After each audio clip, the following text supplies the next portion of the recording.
A little learning, indeed, may be a dangerous thing, but the want of learning is a calamity to any people. I recognize the Republican Party as the sheet anchor of the colored man's political hopes and the ark of his safety. I could, as a free man, look across the bay toward the eastern shore where I was born a slave.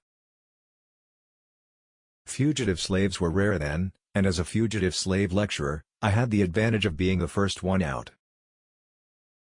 When men sow the wind, it is rational to expect that they will reap the whirlwind. The limits of tyrants are prescribed by the endurance of those whom they oppress.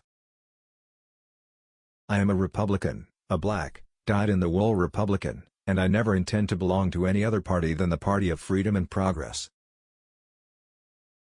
I prefer to be true to myself, even at the hazard of incurring the ridicule of others, rather than to be false, and to incur my own abhorrence.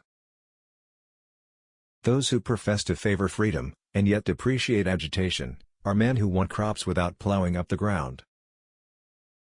I prayed for freedom for 20 years, but received no answer until I prayed with my legs. People might not get all they work for in this world, but they must certainly work for all they get. The white man's happiness cannot be purchased by the black man's misery. To suppress free speech is a double wrong.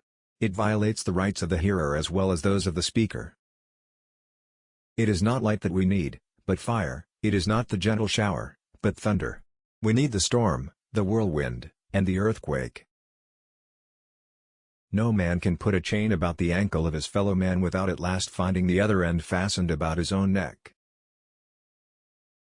A gentleman will not insult me, and no man not a gentleman can insult me. The man who is right is a majority.